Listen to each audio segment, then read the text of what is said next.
You're visibly leaning away from me. Or is that just me? I'm just trying to lean into the mic, but I mean, I don't know. It's not a big deal. Yeah. I just wondered if he wanted to talk about it. I guess.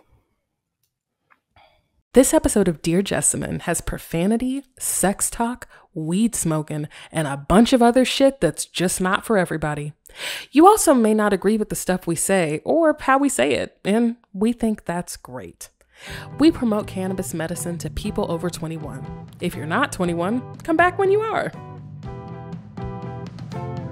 What I want to do to myself is selfish in the best way. Hey, Ashe. Hey, Jessamyn. How are you doing today? It's been wonky sleep. My body hurts a lot. I'm kind of in a bad mood. How about you? I've felt worse. I feel good. I feel pretty good. Great. Oh, wow. It's coming up for you. Every time I try to look at you, my neck hurts. That's all. What side of your neck hurts? It's just back, the left side of the back of my neck. That's I have real. what feels like a little whiplash from nothing all that dramatic. There was no incident. I'm glad I did that. I like coffee. How about you? You like coffee? It's okay. Not for you. It doesn't feel great in my body all the time. Like anxiety stuff or GI stuff? What's GI? Gastrointestinal.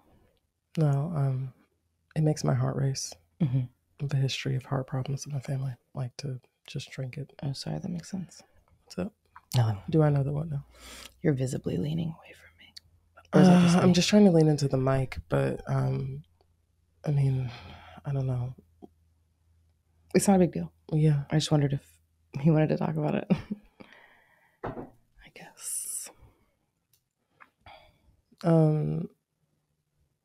I don't really know what there is to say about it. We're in a transitional place in us and in our relationship and in the way that we engage with one another. And I don't really know what to... Do you want to do the system that we usually do? What are you inviting in? Spaciousness from bullshit. How about you? Totally. I feel like I'm always inviting in patience, and I do feel like I'm inviting in patience and trying to just let time be what it is, which is very challenging for me.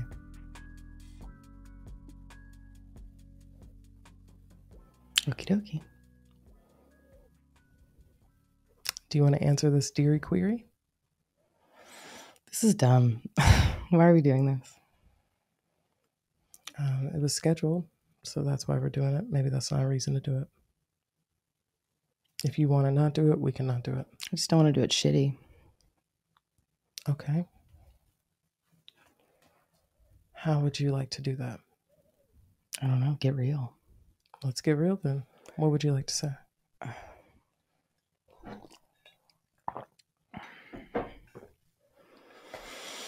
It's feeling harder for me to understand how to juggle all these things that we juggle with less of the glue that holds us together. And I think I said the other day that I think we're giving our glue away. And it makes me sad because it feels like a choice. Like it feels like we have a solid partnership and a really hardcore working relationship. And it feels like we're choosing to not put the goods back into this. And I don't like it. It makes me sad. I think that's what we've been dealing with the last few weeks. I mean, I thought last week went really well. I thought I'm curious what you are thinking of specifically, because I do think that there's a need to juggle and balance and carry a lot of different things. And right now we are carrying many, many, many different things. And I would love to have more context on what you mean. I think there's always been like a sweetness in our romantic relationship that has made some of the harder stuff feel worth it or like cushioned. Mm-hmm. That sweetness is far more absent than it ever has been. And I feel like we're investing in relationships outside of ours that make it, it's testing our closeness and testing our sweetness. And so I feel like my will and faith are being tested constantly. I just don't have the will, which is the beginning of the willingness, which is sad because I want the willingness. I pretty much always can find the willingness. If you don't have the will, you shouldn't do it. I don't really feel like I'm investing outside of our relationship. That's frankly. a lie. How is that It's a lie? not true. I guess I'm coming from a place of I spend most of my time in this house. I spend most of my time with you. I'm not investing in another relationship in the same way that I'm investing in this one. I think it would make sense for you to feel differently.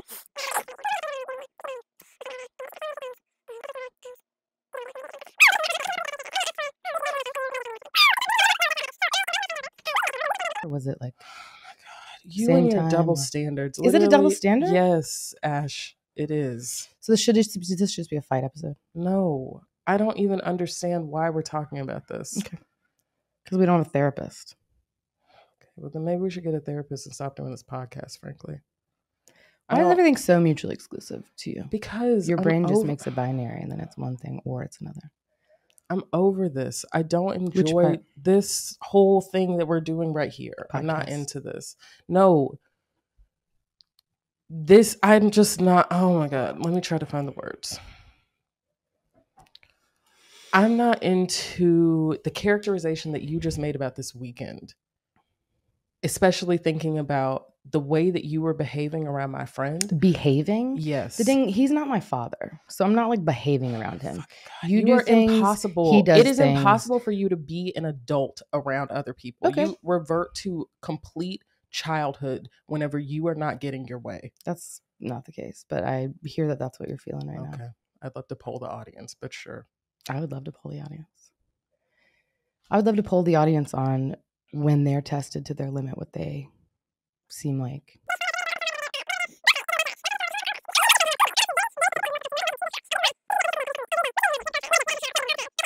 To the listener, please, that is the whole situation. Are you getting backup? Is there something that No, you I can't just talk want to me paint the full about? picture. I'm talking to you Here's about the full it. picture. Are y'all ready for the full picture? Is that what you want, Jessamyn? The whole thing? what's You the want the whole whole picture? thing out there? That's Go what you're ahead. trying to say? Please. No, I'm not gonna do that. And I it don't seems want to like waste Kylie's time with this yeah, shit. let's quit. Literally. Let's be done. Do you literally want to do that, or do you want to find adulthood and do Don't- what we've written right When you're here? characterizing it like that, you know that what you're doing is being very alienating. When you call me a child, you know that what you're doing is being very alienating. You're being insulting. You're trying to hurt my feelings. You know that that's a thing that's really unkind to say to me specifically. I've asked you so many times not to say exactly that. I've asked you so many times not to have people over who make me feel like shit. I've asked you so many times to do things like have boundaries with my needs and ideas and thoughts and feelings in mind, and you refuse to. And so that is where I am, is trying to understand how to have space from that dynamic. Period. That's it.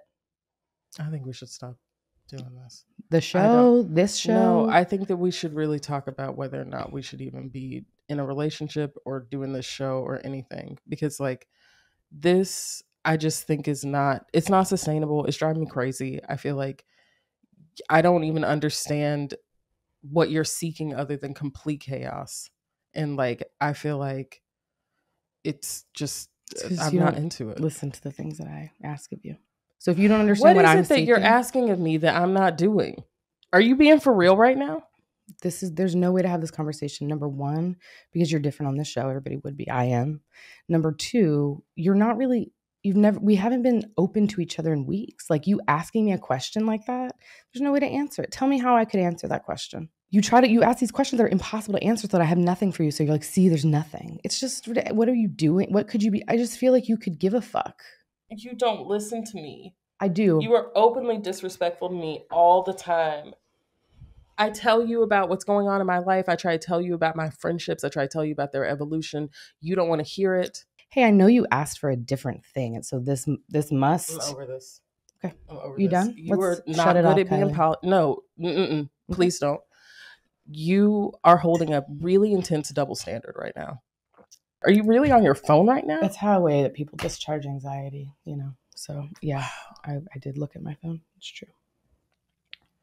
I mean, if you really want to go there, we can talk about the deeper parts of this. Just look at your phone. Are you kidding?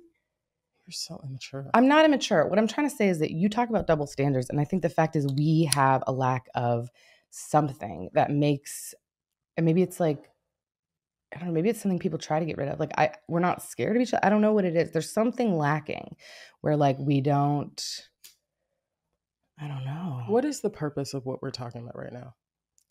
How does it relate to what has been going on the last 24 hours and what we have on this outline to talk about today?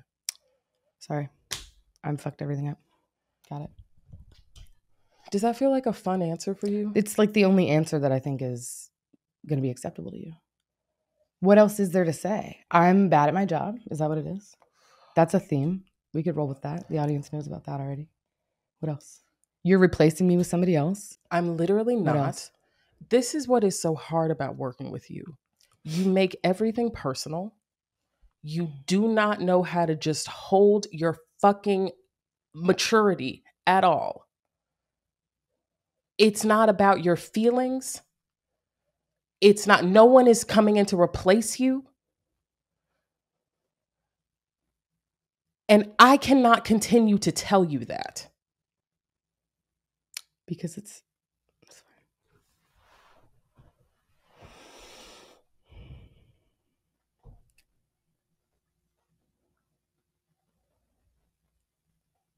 It's amazing to me what people would look like if their like relationship fights were being filmed like this. I think that's exactly right. I'm glad there's a record at least.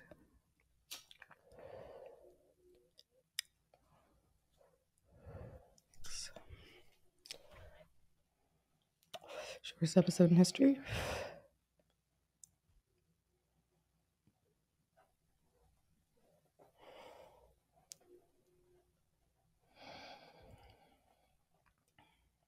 What do you think?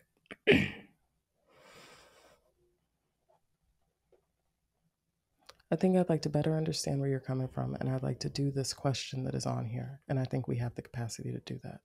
And I think that if we're going to do anything in this life, whether together or separate, we're going to have to figure out how to get through shit like this. Mm-hmm.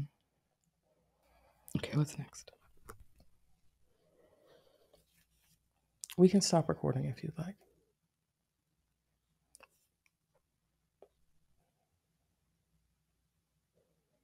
What are you feeling? Despair. That's real. That's not a good feeling.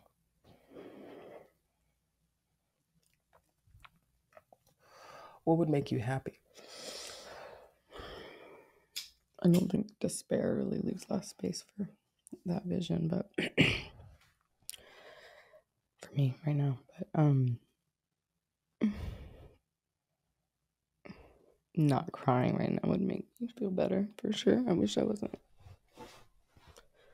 emoting like this. I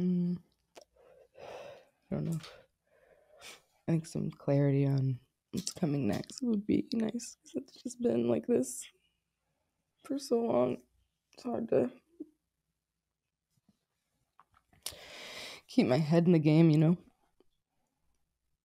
It just feels like it's falling apart pretty all the time. It's really exhausting, actually. So I'm sorry I'm making that personal. It feels really personal to me. What feels like it's falling apart? My life, my job, my relationship, where am I? You know? It feels really intense.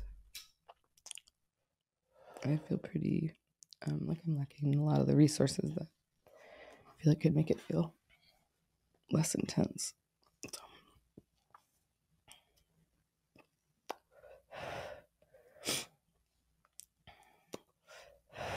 That's that. You want to do this outline? I mean, I don't really want to just like speed past what you're saying, but I do think that we have an opportunity to go into this question.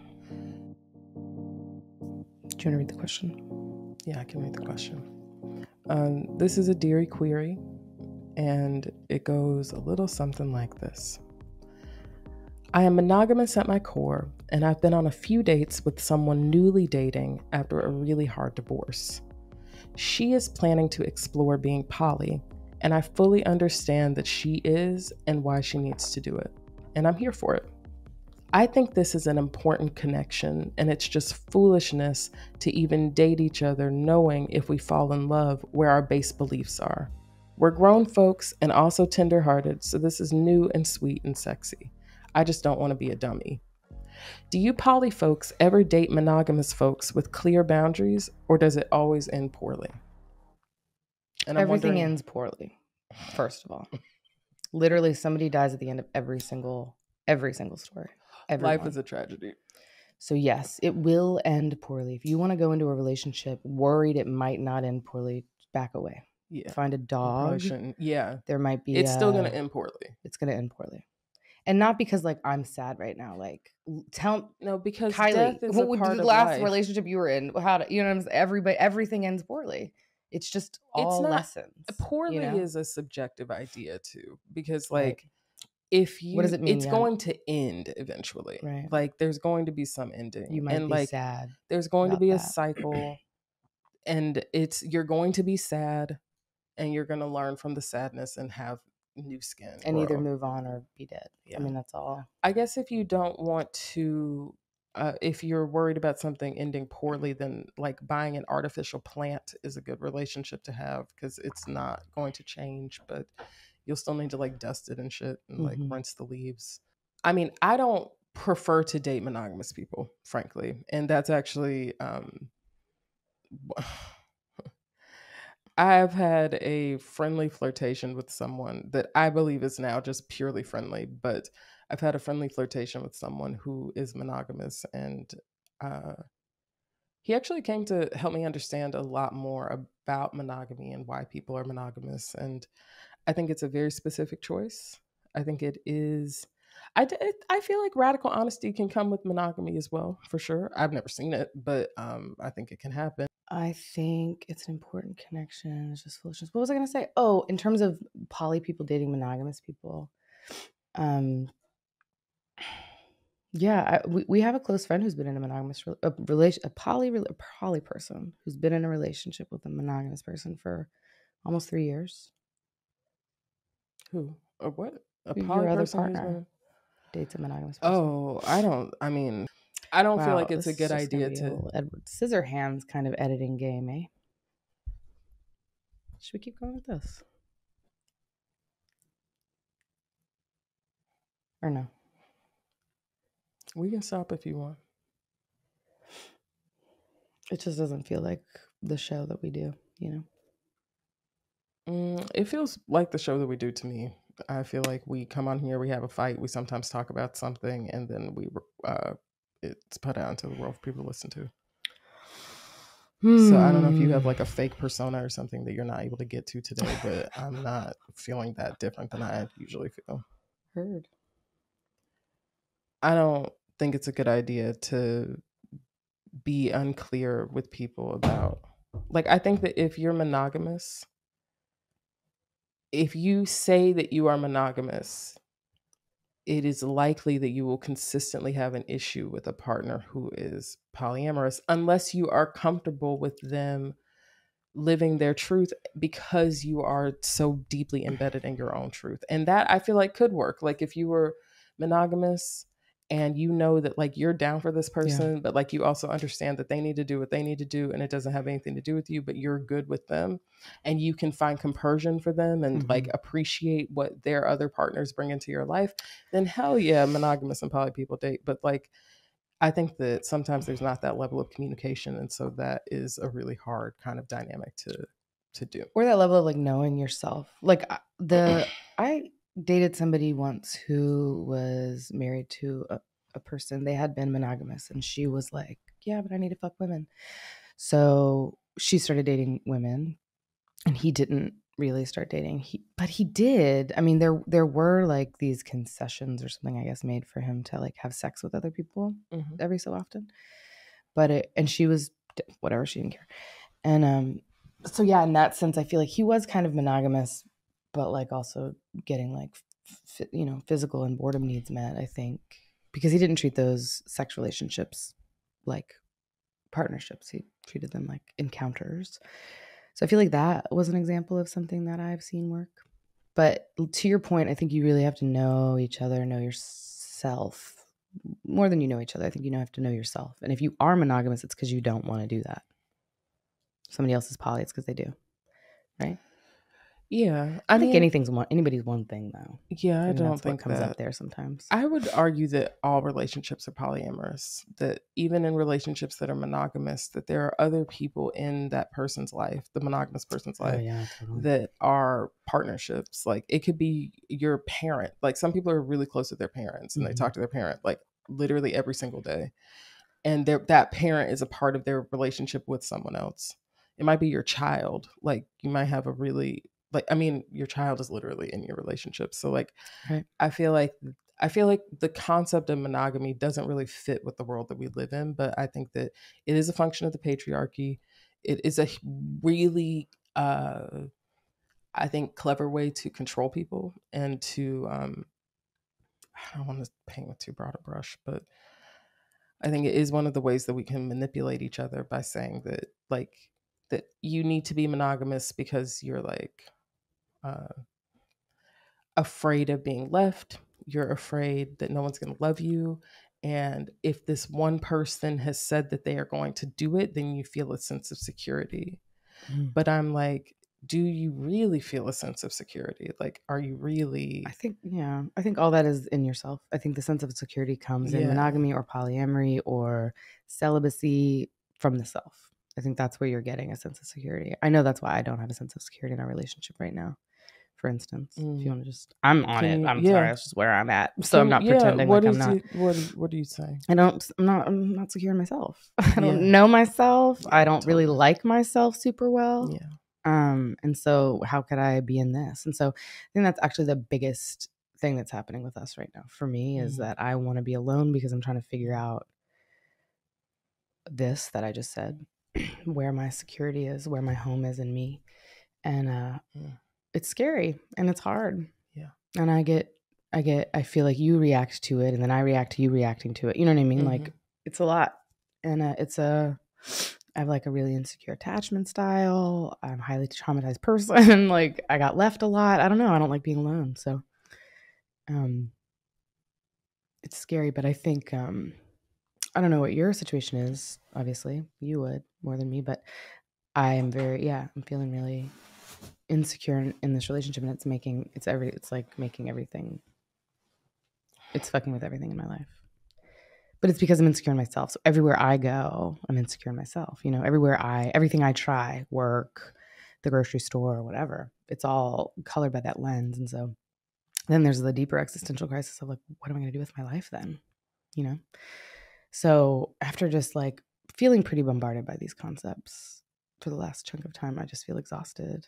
And my exhaustion comes out as anger. My sadness comes out as anger. My anger comes out as anger. And it's really not, I don't think anybody should be subjected to it, frankly. So then I try to exile myself and then I'm really lonely, you know? So I don't know, man.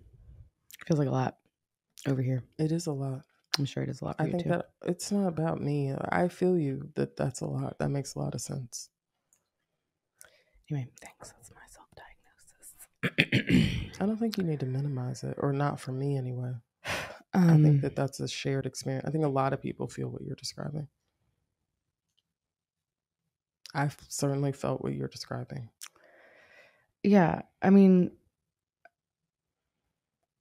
to go back to this question for a sec, I just don't want to be a dummy is literally something I have, in the past maybe 72 hours said out loud. Like that's, with those words, I don't want to be a dummy.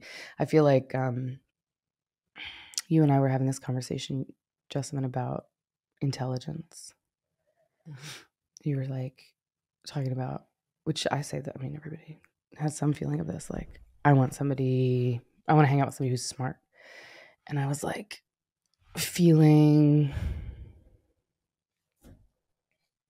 that, like feeling like I want to be able to connect on like topics, intellectual topics that I really, really like with somebody else, or read books other people have read. But I was also finding myself like deconstructing the word in my head. And I think in this same way, I think there are ways to be really smart in relationships that can go too far and be really controlling. And I think there's ways to be really naive in relationships and to be a dummy in relationships that are really open and freeing and offer freedom to other people and hurt, like, and end up giving you big lesson. And so I don't think the binary of like smart and dumb in these relationships actually fits. I think there's a much more expansive intelligence when it comes to relating to other people. And I want to just address it because it's not dumb to date somebody who's different than you. It's hard, you know, it's not dumb. So maybe I'm telling myself that right now. It's just really hard. And sometimes it ends poorly. Maybe always, but it doesn't make it not worth it. And that's what I want to say about that. I agree. I identify with what you're saying, and I agree with what you just said so much. I think that I feel like the dummy dichotomy or dummy idea is like, it's not for this. Like, every relationship is kind of dumb. Like, the way that it happens, the way that it continues, like, because it's all about accepting another person. And you have to accept every part of them, because you have to accept every part of yourself.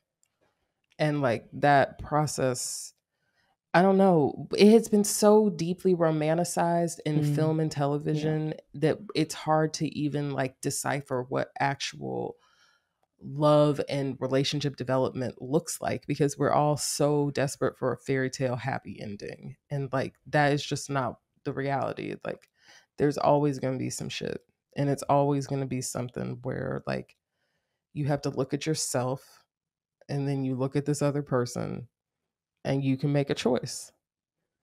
We've definitely been brought to that choice literally within the hour. And I feel like it's just,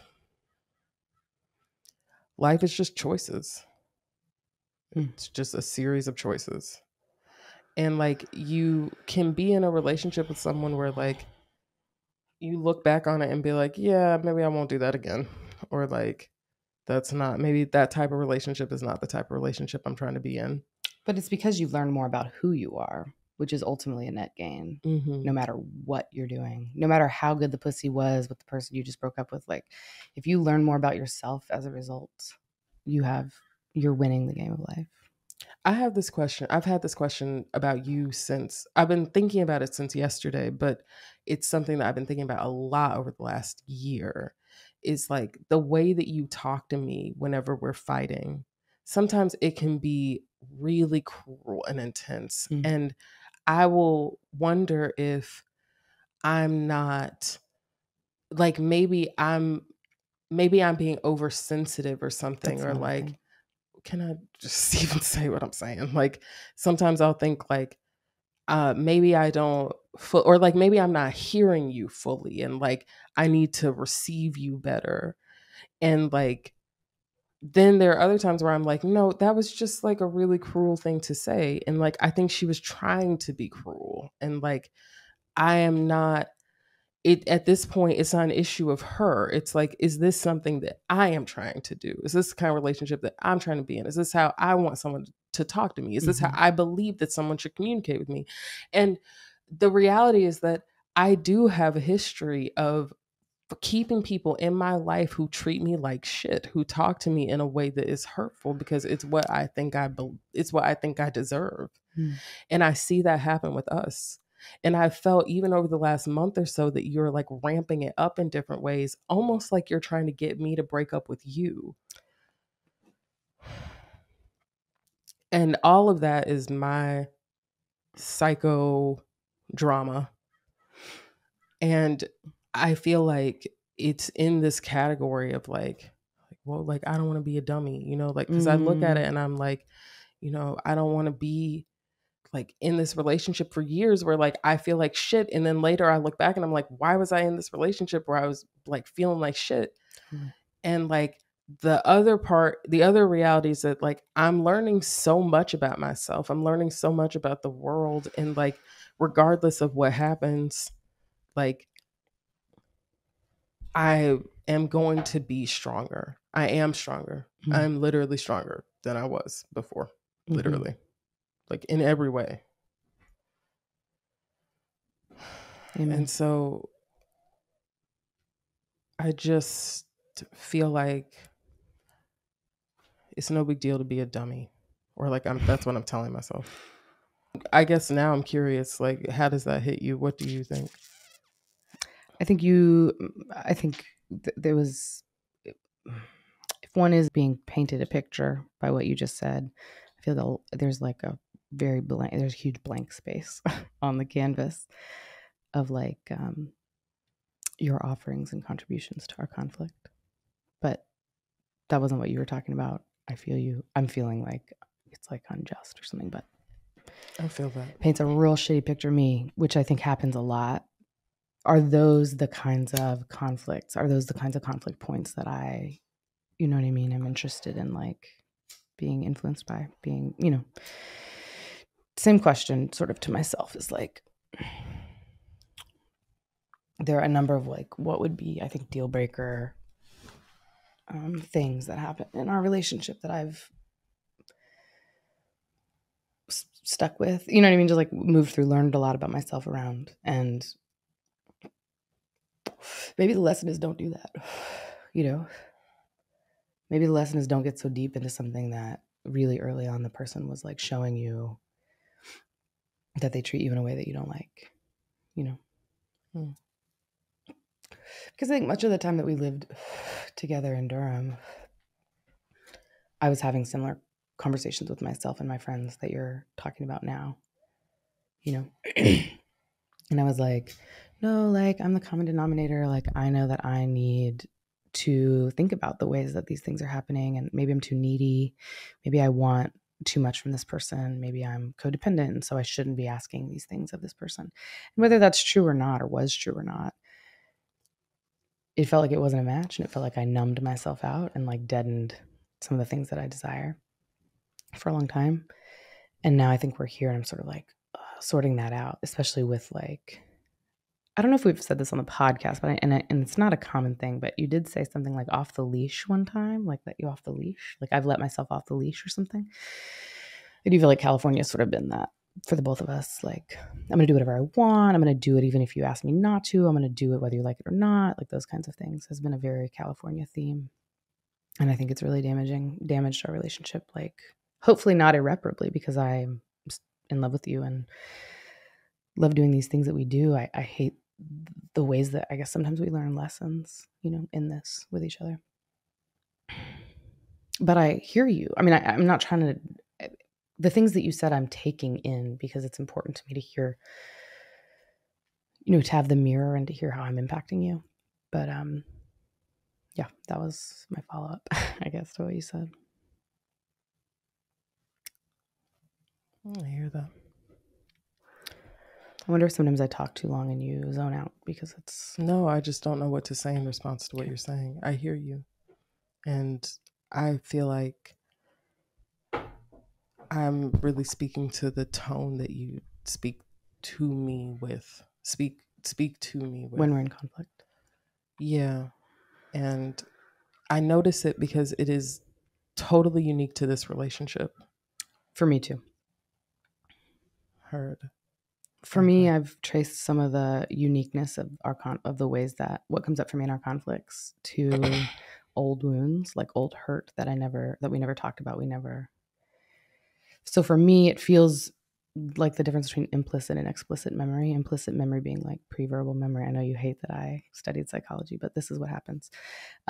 Implicit memory is like a generalized understanding. It's like a feeling. Explicit memory is like a thing happened. I had a word for it, and so I know what it is now. In my brain, I can remember it. And I feel like, it feels like a fuzzy sense of wounding in our relationship. sometimes with me when conflict comes up, I'm just like generally wounded. And I think that you have much more of an explicit memory of the ways that we wound each other. And it's like newer. And I think that you're like, wow, you said this thing or you did this thing. And I'm generally like, wow, you ignored me for a long time. And I stuck with it, you know? And the things I asked for, you said no. And things you did with other people instead of me, you know, it was just like we never worked through that stuff. We never talked about it. And so I think what you hear sometimes in our conflict now, you said has been ramped up in the last month or whatever, is I think touching on some older unhealed stuff between us that you may not even be aware of because it was characterized by you not really being very present with me emotionally. And so that makes sense that it doesn't make sense to you. And I'm not falling asleep tonight without finding a therapist for myself because that's been made abundantly clear is not working for me in this recording so far. So these are takeaways. I feel you. I think that's real. Yeah. Thanks for making space for the nuance. I really appreciate it. Very, very much, actually. I think it's all nuance. And I think that's what's hard about this show sometimes is that a lot of people are not honest with themselves or honest about their relationships. And so hearing us is like, what the fuck? Like, oh my God. Maybe that's just how I perceive the projection. Maybe that's how I'm projecting. I think it's lonely and scary sometimes to be out here not seeing other people do similar things. Yeah. And so I feel like we're keeping it real. Like, I don't know what's happening in other people's relationships, but like, this is what's happening here. Like, it's whatever. Like, maybe there are people who are like having fairy tales every day. I don't know. I don't think anybody starts having a fairy tale before any of this. That's what I think. I mean, and I hear you about like, there's old hurt that has not been addressed. And so now like just trying to even make space for it all. And I do think that we have an incredibly complex relationship. Like, I feel like everything that you say, I want to be like, okay, well, it's not quite like that. Or like, but that's not taking this into consideration. And like, it just doesn't matter because that's what it is. And I hear you that there's much that we have not discussed that has just happened for years. And I hate the way that feel villainized in that and feel like the villain to your friends and perhaps to people who are listening to this. And I feel like that's a part of it too, is just letting all of that be there because I am the villain. Sometimes we're all everything all the time. Like, I think that sometimes I'll decide that I'm the victim too. And I'll be like, this shouldn't be happening to me. Or like, I don't want to have hurt like this, look what someone did to me. And it's like, that's not true either. None of these things are true. It's not black and white. I agree. I think it is all the things all the time. Well, I just love to leave people with cliffhanger. I mean, is there a cliffhanger? Like, I don't know. I'm just like, I guess whatever. My astro thought of the week is that Mercury is retrograde and it shows. Communication. And Venus is still retrograde until the 29th. And it shows. Love. It has been a really intense Venus retrograde. And Mercury retrograde on top of it is interesting. And it's Aquarius season. So it's breaking all the boundaries. Full nuance. Yeah. Well, until next time, kids. If there is a next time. If there is a next time, you will hear it from us. Can we get out of here? Sure.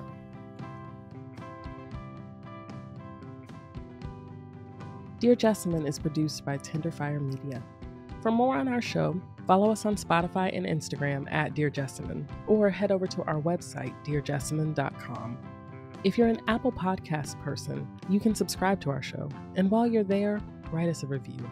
They really help us out a lot, and they give you a place to let folks know how you feel about our show. Here's our team. Kylee C. Roberts is our editor/producer. Angell Foster and Nia Williams do our social media.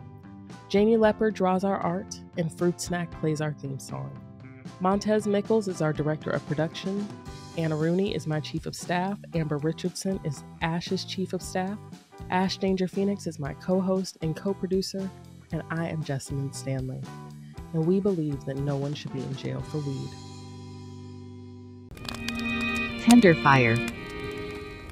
Drop page!